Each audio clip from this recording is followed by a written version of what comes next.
जी, अस्सलाम वालेकुम। तारिक को मैंने भेजा है, तो अभी उसके साथ साइकिल की बात ना करें क्योंकि मैंने ना उसे बाज़ार से लेके देनी है 3-4 हज़ार के दरमियान की। ये जो घर में पड़ी है फिर नाफ़े को चाहिए होगी ये, तो मैंने उसको एक और वो पुरानी दी है ना उसमें वो नहीं है। हाँ, उसको दे दूँगी, ठीक है? तो मैंने उसे कहा है देखे, तो इसको अब ऑफ़र करा देंगे तो फिर वो बाहर नहीं देखेगा, वो कहेगा मेरे घर से अच्छी नहीं 8-10 हज़ार की साइकिल मिल रही है, मैं 3-4 की खा लूँ। अभी नहीं आई आती तो मैं कहती हूँ उसको।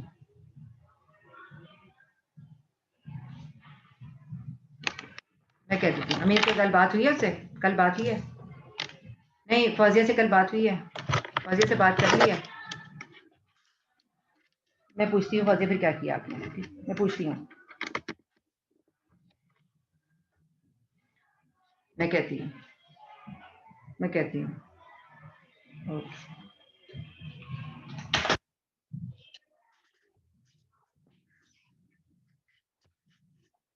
अस्सलाम वालेकुम गर्ल्स।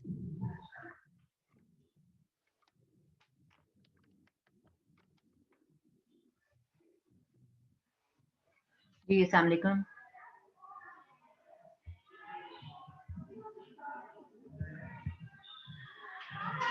मौला मुबीन, आपा, इमी और फ़ातिमा 2 बच्चे आए हुए हैं। बाकी बच्चे किधर रह गए?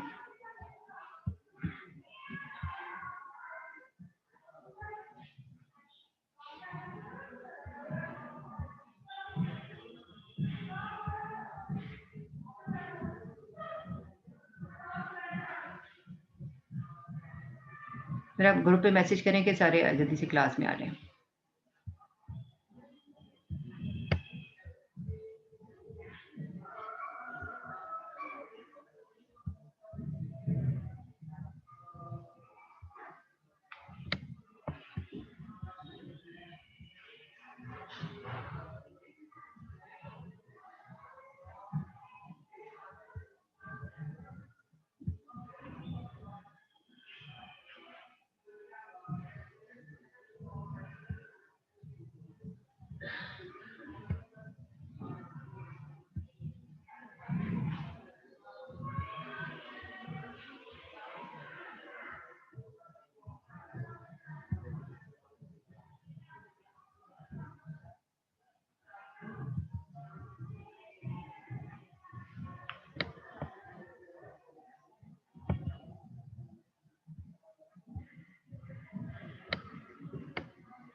अभी भी 577 स्टूडेंट्स हैं, बाकी भी नहीं पहुँचे।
जी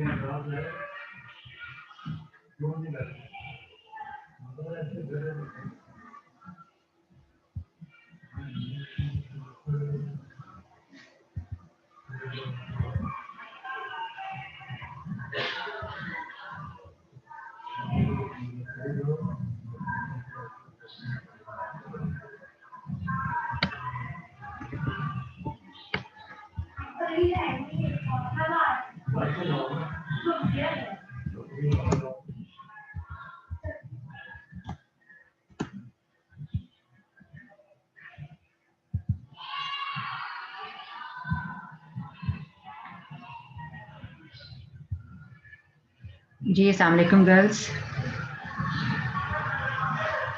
अस्सलाम वालेकुम गर्ल्स।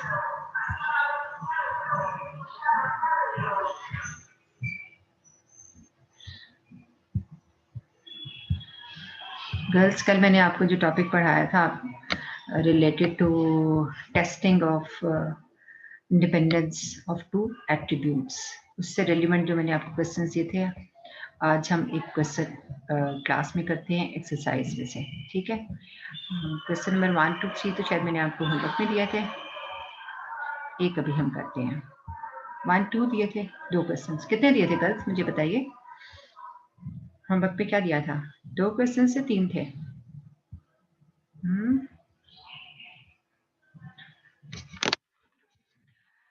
हमना अजहर, आपको आवाज आ रही है? मलाइका, हमना और मलाइका, आप अपना माइक ओपन करके मुझे जवाब दें। कल मैंने होमवर्क में आपको जो क्वेश्चंस दिए थे। जी हमना सुन नहीं रही, बस ऑन करके चले गए हैं। कहाँ पे हैं आप?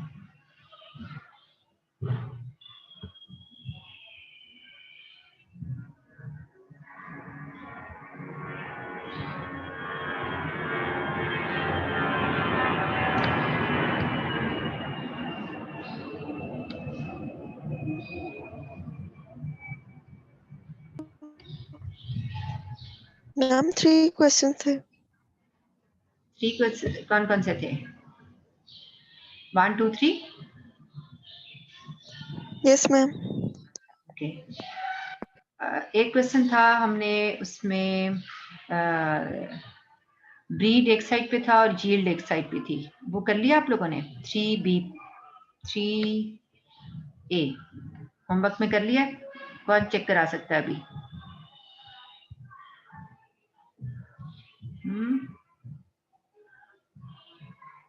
आज हम फिर क्वेश्चन नंबर 4A करते हैं। ठीक है, क्वेश्चन 4A है। अब आपके सामने मेरे क्वेश्चन का वो बनाती हूँ टेबल। ठीक है, फिर हम टेबल को डिस्कस करते हैं और फिर उसके बाद उसके सारे स्टेप्स करेंगे। ठीक है,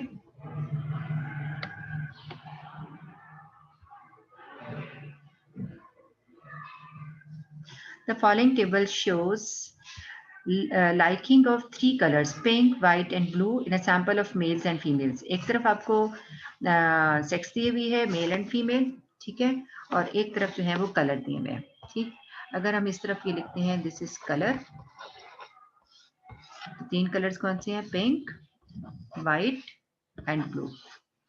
और इधर दिए हुए हैं आपको मेल एंड फीमेल, ये कैटेगरीज दी हुई है। ठीक है, तो एट्रीब्यूट एक आपके पास कलर का हो गया और एक एट्रीब्यूट आपके पास उसका सेक्स का हो गया। ठीक है, और इस तरफ हम टोटल्स बनाएंगे और नीचे भी हम ग्रैंड टोटल बनाएंगे। ठीक है, अच्छा अब इसमें जो काउंट्स दिए हुए हैं वो किस तरह से हैं? 20,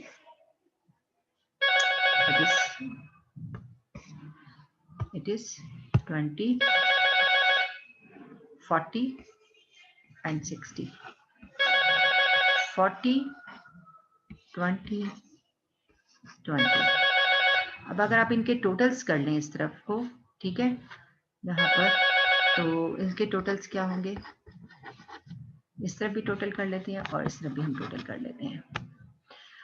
40 एंड 20, इनका टोटल कितना आया? 60।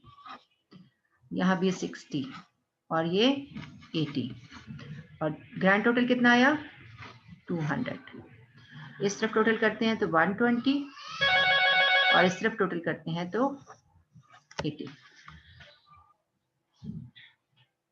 ठीक है, अब हमने हाइपोथेसिस लिखना है। स्टेटमेंट है कि आपने इनमें लाइकिंग और डिसलाइकिंग को विद रिस्पेक्ट टू किसके देखना है, कि वो एट्रीब्यूट्स में मेल फीमेल के हिसाब से कलर्स की कोई डिस्टिंक्शन है कि नहीं है। Test whether there is any relation between sex and colour. तो हाइपोथेसिस क्या होगा हमारा,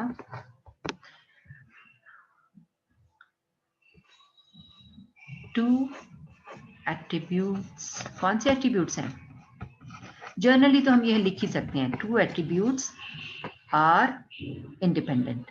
ठीक है, एक मिनट, इसको कुछ और बच्चे भी आ गए हैं।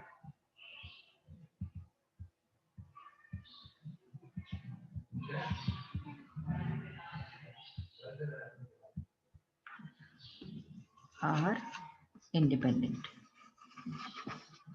या हम इसको कैसे लिख सकते हैं, colour and sex are independent, दोनों में से जो मर्जी लिख लें। आपका ये एज नॉट होगा, ठीक है, इनमें से कोई एक आप लिख सकते हैं। अच्छा, तो एज वन क्या होगा, ऑब्वियसली इसके ऑपोजिट, उसमें क्या लिखेंगे, colour and sex are not independent. ठीक है, मैं एब्रिविएशन लिख लूँ, अल्फा इज गिवन एज, मैं जरा देख लूँ क्वेश्चन में अल्फा क्या गिवन है, फिर हम देखते हैं जी। अल्फा है, इसमें कुछ गिवन नहीं है। जब कुछ भी गिवन ना हो तो हम इसे क्या लिख सकते हैं जी, 0.05 ले लेते हैं हम। ठीक है, 0.05, ये फर्स्ट स्टेप हो गया आपका, ये सेकंड स्टेप है। अब हम लिखते हैं थर्ड स्टेप। थर्ड स्टेप क्या होता है, टेस्ट स्टैटिस्टिक। जी, कौन बताएगा मुझे कि टेस्ट स्टैटिस्टिक क्या है? फातिमा बताइएगा, Fatima 999। Test statistic to be used is, जल्दी से बताएं फातिमा, जल्दी से बता दें। गजाला ने भी ज्वाइन कर लिया जी, जल्दी बताइए जी। चलें, ये तो मैं लिख देती हूँ, इसको क्या कहते हैं, दिस इज काई स्क्वायर। ठीक है जी, ये काई स्क्वायर हो गया, इज इक्वल टू, आपने हमेशा डबल समीशन लिखना है, फिर उसके बाद आपने यहाँ पर ये ब्रैकेट आएगी, यहाँ स्क्वायर आएगा जी। अब इसको फिल कर लेते हैं, यहाँ पे क्या लिखेंगे, ओ आई जे माइनस ई, क्या लिखेंगे जी, फातिमा ने नहीं बताया हमें। हमने तो उससे कहा कि जी बताएं फातिमा, कोई और बताना चाहेगा, but is meant by EIJ and OIJ. What is meant by EIJ and OIJ? और डिवाइड किस पे करेंगे, वो भी EIJ पे। ठीक है, तो अब मुझे बताइए यहाँ पर कि EIJ क्या है, ऑब्जर्व फ्रीक्वेंसी, और OIJ observe frequency, EIJ expected frequency. अच्छा, इसके साथ एक और बात भी है कि आपने इसकी डिग्री ऑफ फ्रीडम भी लिखनी है। ठीक है, विद न्यू, इसको न्यू बोलते हैं, r minus c, r minus 1 into c minus 1 degree of freedom. ठीक है, r के पीछे भी यहाँ पर हम एक ब्रैकेट लगा देते हैं और c के साथ भी ब्रैकेट आ जाएगी, दोनों जो हैं आपस में मल्टीप्लाई हो रही हैं। अगर आप देखें इसमें रोज कितनी है, 1 2 3, 3 रोज हैं आपके पास। ठीक है, ये जो 3 रोज हैं और कॉलम्स कितने हैं, 1 2, कॉलम्स 2 है, तो आपकी डिग्री ऑफ फ्रीडम किसके इक्वल होगी, 3 माइनस 1 इंटू 2 माइनस 1। तो इधर से आ गया 2, इधर से आ गया 1, तो किसके इक्वल हो गया 2 के।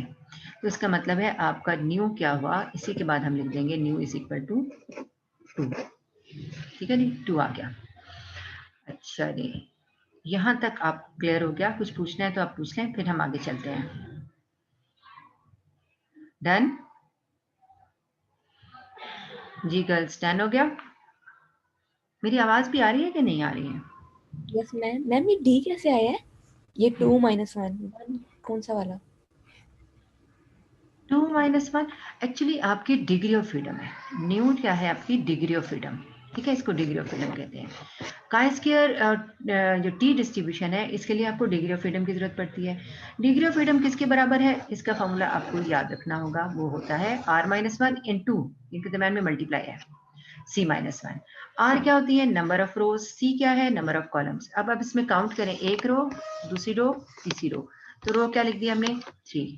कॉलम्स कितने हैं? एक कॉलम, दूसरा कॉलम। तो c क्या लिख दिया हमने? 2। अब न्यू में वैल्यूज पुट करें, r-1 × c-1, तो 3-1 आ जाएगा और 2-1 आ गया। सॉल्व किया तो यहाँ से 2 आ गया, यहाँ से 1, जब इसको मल्टीप्लाई किया तो आंसर क्या आ गया? 2। तो हमने ये लिख दिया कि 2 इसका फाइनल आंसर है, किस चीज का? डिग्री ऑफ फ्रीडम का। ठीक है, हमने ये 2 डिग्री ऑफ फ्रीडम का आंसर ये लिख दिया।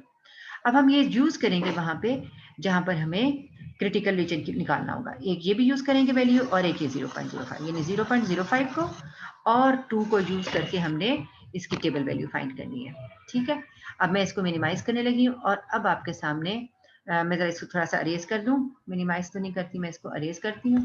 पूरा अरेज मैं नहीं करना चाह रही, मैं उतना सा अरेज करती हूँ जितना सा मुझे ज़रूरत है नीचे, क्योंकि इस टेबल की हमें ज़रूरत पड़ेगी अभी। ठीक है, जो हमने ये टेबल बनाया हुआ है।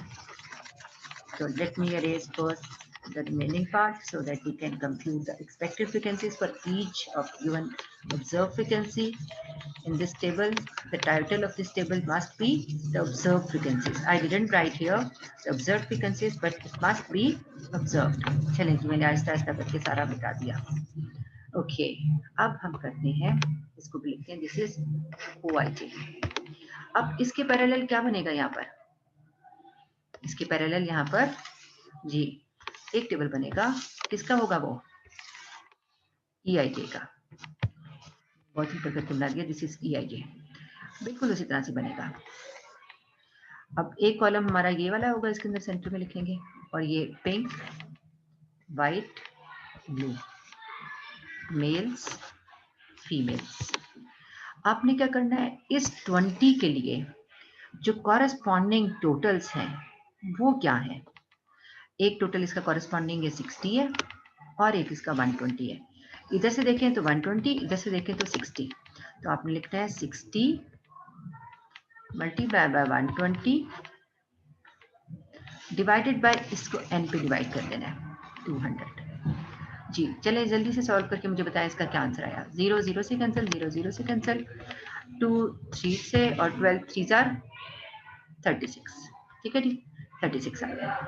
अब आपने 40 के लिए निकालना है, तो 40 का कॉरेस्पॉन्डिंग टोटल्स क्या होंगे? 60 और 40 का भी 120। तो क्या लिखेंगे? वही आएगा 60 और 120। ठीक है ना, तो पूरा चलिए लिख लेते हैं, डिवाइडेड बाय 200। तो आंसर क्या आना है इसका? 36 ही आना है ना। अच्छा, अब हम इस 60 के लिए लिखते हैं, इसके कॉरेस्पॉन्डिंग टोटल्स क्या है? ये यहाँ से 80 और नीचे से 120। ये तो 120 का 120 रहा, इधर से 80 लिख दिया, जो जैसा मर्जी पहले लिखते हैं, डिवाइडेड बाय 200। 0 0 से, 0 0 से, 2 4 जार, और क्या आंसर आ गया? 48। 48। हाँ जी, अब हम इस 40 के लिए निकालते हैं। इस 40 के कॉरेस्पॉन्डिंग टोटल्स क्या है? एक तरफ से 60 और दूसरी तरफ से 80। ठीक है, ओहो यहाँ से अब लिखा नहीं जा रहा मुझसे, इसको मैं अरेज कर दूं।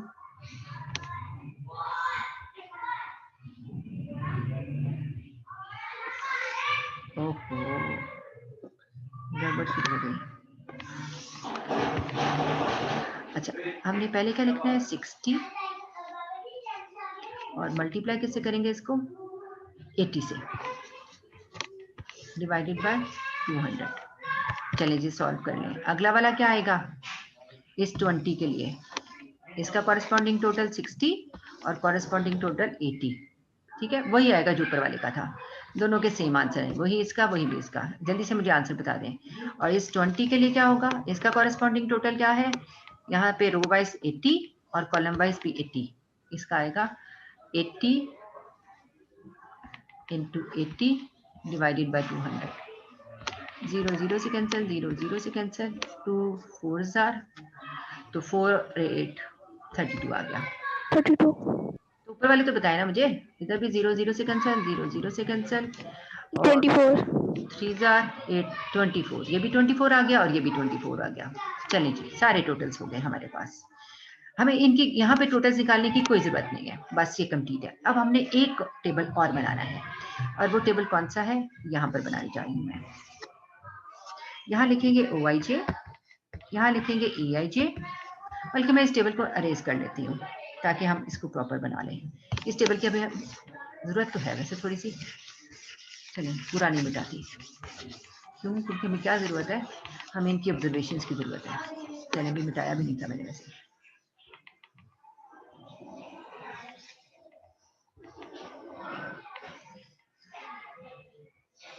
ठीक है जी, चलिए क्लियर हो गया, बिल्कुल साफ सुथरा हो गया, ठीक है ना। अब हम यूँ करते हैं कि टेबल दोबारा से कैसे बनाते हैं। OIJ माइनस यहाँ पे आना ये EIJ,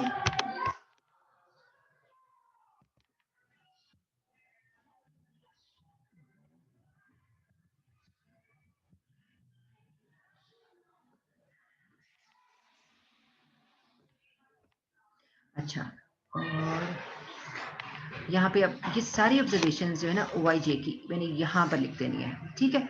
अब आप यहाँ पे जरा मुझे बताएं कि कैसे लिखेंगे यहाँ पर ऑब्जर्वेशंस। पहली ऑब्जर्वेशन में लिखने जा रही हूँ, ब्लू कलर से नहीं लिखती मैं, किसी और कलर से लिख देती हूँ। 20, then 40, then 60, 120 तो उसका टोटल था, ये नहीं लिखना।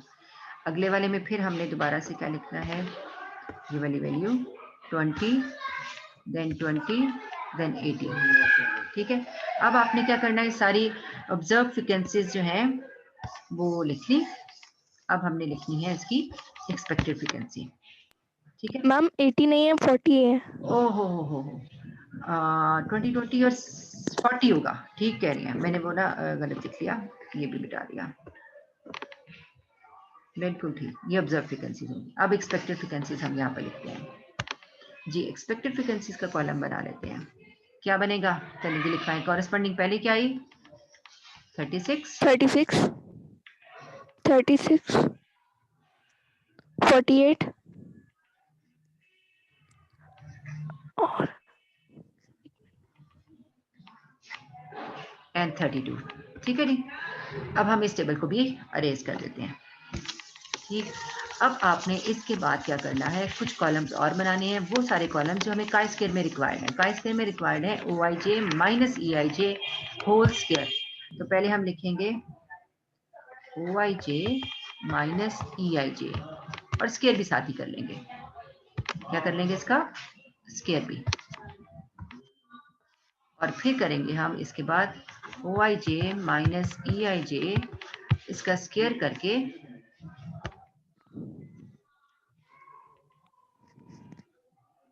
और हमने इसको डिवाइड भी किस पे कर देना है, 2 EIJ। EIJ।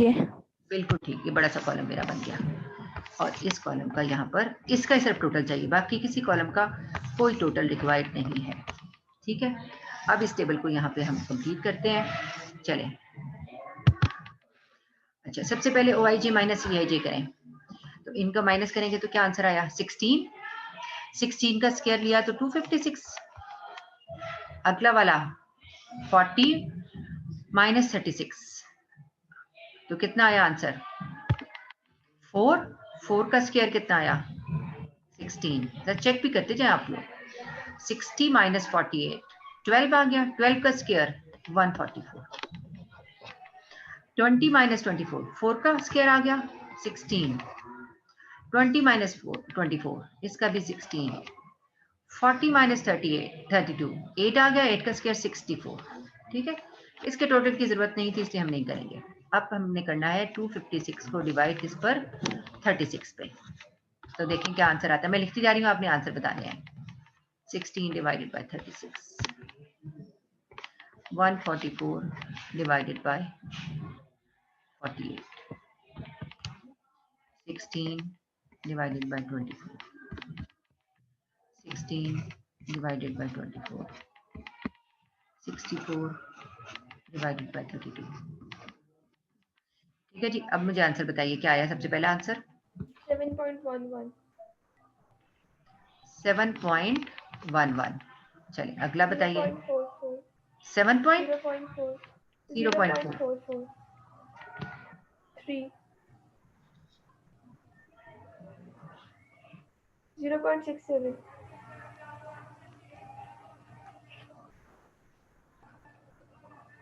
0.67. 2.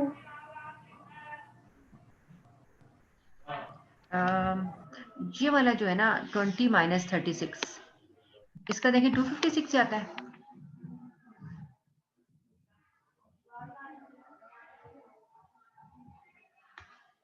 Yes, ma'am.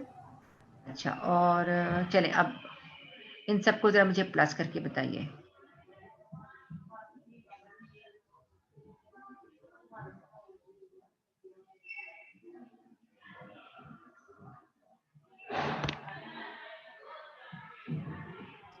$13.89.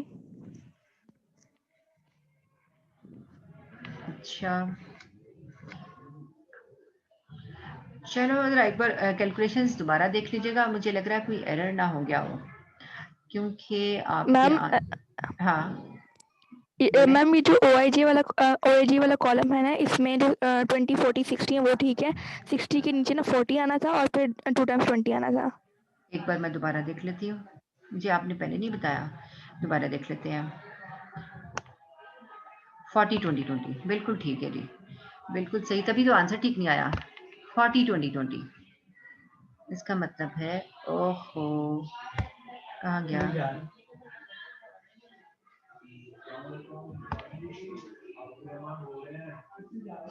Anyways फिर आप उसको ठीक कर लीजिएगा, कैलकुलेशन बहरहाल हमारी बाकी ठीक थी। मैंने ना वो अरेज ही कर दिया, मैंने क्लियर किया तो वो साथ ही क्लियर हो गया सारा। एनीवेज आप उसको कंप्लीट कर लीजिएगा। उसके बाद हमने लिखना है क्रिटिकल रीजन। क्रिटिकल रीजन में क्या लिखेंगे हम? Reject H0 if chi-square calculated greater than chi-square alpha 1 minus alpha and nu। ठीक है, अच्छा अब हमने देखना है काई स्क्वायर को टेबल में।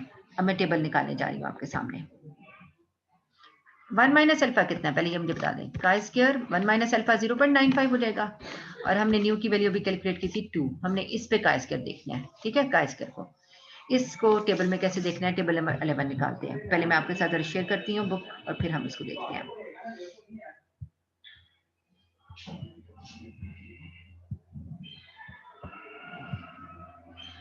ठीक है, अब हम इसके लास्ट में जाते हैं, बल्कि एक टेबल बुक में और खोल लेती हूँ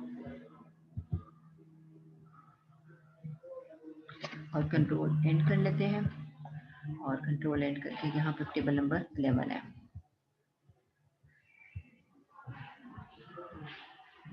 ये कौन सा टेबल है जी?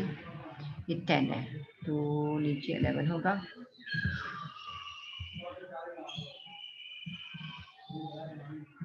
ये देखिए टेबल नंबर 11 हमने किस पे देखना है? 0 पॉइंट, आपको नजर आ रहा है सबको? 0.95 और 2। ठीक है, 0.95। अगर हम इसको यहाँ पर देखें इस टेबल में वैल्यू को, तो 0.95 ये हो गया, और डिग्री ऑफ फ्रीडम की वैल्यू हमारे पास 2 हो गई। तो यहाँ से हमने 2 में जाना है और यहाँ से इसमें आना है, तो कौन सी वैल्यू बनेगी?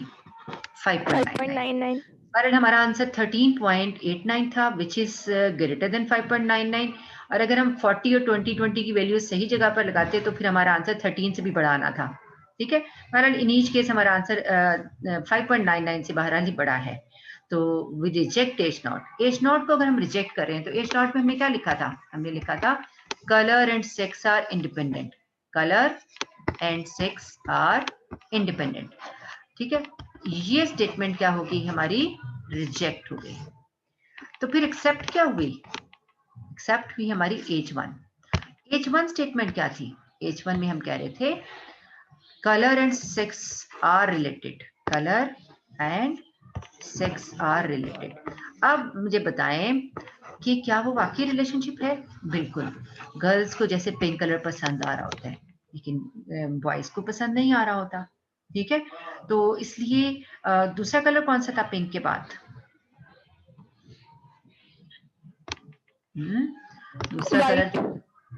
दूसरा कलर जो पिंक के बाद था, ये देखिए व्हाइट था और ब्लू था। ये देखिए आपके सामने ये कलर्स लिखे हुए हैं। अगर यहाँ पर ये पिंक और ब्लू व्हाइट थे तो गर्ल्स को ये पसंद आ रहा होता है, या शायद बॉयज को ब्लू पसंद आ रहा होता है, व्हाइट चलो दोनों को ज्यादा पसंद होता है। तो इसका मतलब है कि इनमें रिलेशनशिप है, तो एक्चुअल में भी इसमें रिलेशनशिप आना चाहिए था। तो हमने देखा कि हमारी जो एक्चुअल लाइफ में जो स्टेटमेंट है वही हमारे इस थ्योरी में भी प्रूव हुई है कि दोनों में जो एट्रीब्यूट्स हैं, एक एट्रीब्यूट कौन सा है, सेक्स का एट्रीब्यूट है, और दूसरा एट्रीब्यूट कौन सा है, कलर का है। दोनों एट्रीब्यूट में रिलेशनशिप एग्जिस्ट कर रहा है। अभी देखिए इसका आंसर ये आया है 26 पॉइंट, और ये 5.99 था जो हमारा आंसर आया। और ये क्या स्टेटमेंट है, रिजेक्ट ही हो रही है। और रिजेक्ट के बाद there is no relation between sex and liking in favour of, यानी उसने कहा ये हमने रिजेक्ट कर दी स्टेटमेंट, नो रिलेशन की, और हमने क्या कहा, there is relation between liking of colours and sex. ठीक है जी, आज हमने एक पूरा इसका क्वेश्चन करके देख लिया है। तो अब आपने क्या करना है, हम मजीद थोड़ा सा देख लेते हैं कोई क्वेश्चन जो आपने इसमें अटेम्प्ट करना होगा। देखिए अगला क्वेश्चन ये है, बिल्कुल इन्हीं लाइंस पे है जो भी हमने की। इसमें भी कितनी कैटेगरीज हैं, 3, कंडीशन ऑफ चिल्ड्रन, और दूसरा सब क्या है, condition of home, clean and not clean. जिन बच्चों, जो बच्चे क्लीन होते हैं, क्या उनके घर भी क्लीन होते हैं कि नहीं क्लीन होते हैं? जो बच्चे फेयरली क्लीन होते हैं उनके घर कैसे हैं, और उनके घर कितने कितने काउंट से, ये आपके पास number of houses, number of ये नंबर ऑफ हाउसेस हैं आपके पास। ठीक है, कितने जो है वो हाउसेस जो हैं उनमें क्लीन बच्चे और क्लीन घर होते हैं। 175 घर ऐसे हैं जिसमें घर भी क्लीन है और बच्चे भी क्लीन है। 136 घर ऐसे हैं जो घर तो बड़े साफ हैं लेकिन बच्चे फेयरली क्लीन है, और 125 घर ऐसे हैं जो घर तो बड़े साफ हैं, बच्चे बड़े गंदे हैं, डर्टी। ठीक है, तो ये आपके पास काउंट्स हैं। आपने क्या करना है, 2 एट्रीब्यूट्स आपके पास जो दिए में है, दोनों एट्रीब्यूट्स कौन कौन से हैं, वो एट्रीब्यूट्स हैं, एक तो कंडीशन ऑफ होम्स और दूसरा क्या है, कंडीशन ऑफ चिल्ड्रन। इन दोनों में रिलेशनशिप है कि ये दोनों क्या आपस में रिलेट कर रहे हैं कि नहीं रिलेट कर रहे। तो इसको हमने बिल्कुल इन्हीं प्रोसीजर्स पे करना है। 6 स्टेप्स आपने जो अभी हमने अटेम्प्ट किए, हाइपोथेसिस से लेकर आपके कंक्लूजन तक 6 स्टेप्स आपके बनते हैं। तो आपने उस पे इस क्वेश्चन को करना है। और 5A क्वेश्चन देखिए, इसके बाद 5A क्वेश्चन जो है और 5B। ठीक है, 5A क्वेश्चन जो है उसकी स्टेटमेंट क्या है, The table given below shows the relation between performance of students in economics and stats. एक तरफ आपके पास सब्जेक्ट्स है, एक तरफ आपके पास सब्जेक्ट है इकोनॉमिक्स का और एक तरफ सब्जेक्ट है स्टैट्स का, और दोनों में 3-3 कैटेगरीज हैं। ठीक है, 56 स्टूडेंट्स वो हैं जिन्होंने इकोनॉमिक्स में और मैथ्स स्टैट्स में हाई ग्रेड लिया है, और 78 स्टूडेंट्स वो हैं जिन्होंने इधर से भी लो लिया और इधर से भी लो लिया, यानी कि दोनों तरफ से लो। तो इसमें 168 ऐसे हैं जिन्होंने एवरेज शो किया है, मैथ्स में, इकोनॉमिक्स में भी और स्टैटिस्टिक्स में भी। तो आपने हाइपोथेसिस क्या लिखना है, performance of economics is independent of performance of statistics. आपने एज इट इज स्टेटमेंट जो है वो यहाँ से पिक कर लेनी है और हाइपोथेसिस में लिख देनी है, यहाँ से लेकर यहाँ तक। ठीक है, performance of statistics economics is independent of performance of in statistics। ठीक है, अल्फा जो है आपका 0.05 आ गया। उसके बाद टेस्ट स्टैटिस्टिक्स लिखा, फिर आपने 3 टेबल बनाने हैं। एक टेबल किसका बनाना है, OIJ का, फिर एक टेबल आपने किसका बनाना है, EIJ का, और फिर आपने उसके बाद एक टेबल किसका बनाना है, उनके डिफरेंस का, जिसमें आपने सारे कॉलम्स बना के फाइनल इस कॉलम को जो है सम निकाल देंगे, जो कि आपका क्या होगा, पाई स्क्वायर होगा। और फिर क्रिटिकल रीजन लिख के आपने क्रिटिकल लिख देना है। तो ये भी आपने क्वेश्चन करना है, आपका ये भी होमवर्क है। 5 के ए बी क्वेश्चन और 4 का भी ए बी, ये 4 एंड 5 आपका होमवर्क है। ठीक है जी, बस यही 2 क्वेश्चन है, 4 एंड 5। ठीक है जी, और कोई बात आपने पूछनी है तो पूछ लीजिए आज के लेक्चर में। मैम बेटा अस्सलाम वालेकुम मैम। जी बेटा, ऊंचा बोले। अस्सलाम वालेकुम मैम। शाम मैम मैम मैं बोर्ड की तरफ से नोटिफिकेशन आया कि हमारे प्रैक्टिकल्स नहीं होंगे, तो वो होंगे कि नहीं होंगे? अगर देखो नहीं होंगे तो नहीं होंगे, कोई मसला नहीं है। अब क्या इशू है, अगर आप देखिए आपके जो प्रैक्टिकल्स थे वो तो क्वेश्चंस ही थे एक्चुअली। आप अगर क्वेश्चंस की प्रैक्टिस करना चाह रहे हो और प्रैक्टिकल वाले क्वेश्चन अटेम्प्ट करना चाह रहे हो तो भी कोई मसला नहीं है। अगर हमने वो क्वेश्चंस कर लिए तो कोई बड़ी बात नहीं है, उसकी बस लेंथ जरा बड़ी होती है, अदरवाइज प्रोसीजर तो सेम वही होता है जो हमने पेपर की तैयारी के लिए करना है। इसलिए डज नॉट मैटर कि आपने प्रैक्टिकल कर लिया तो कोई नुकसान हो गया आपका, या प्रैक्टिकल कॉपी में कर लिया, मैंने आपको 5-6 प्रैक्टिकल्स करा दिए, नो प्रॉब्लम। ठीक है, हम नहीं अब करेंगे, ओके फाइन, हम कॉपीज नहीं प्रिपेयर करते, हम प्रैक्टिकल्स नहीं करते, जितने कर लिए हैं इट्स ओके। ठीक है girls, okay girls, thank okay you, ma'am. Okay, Allah Hafiz.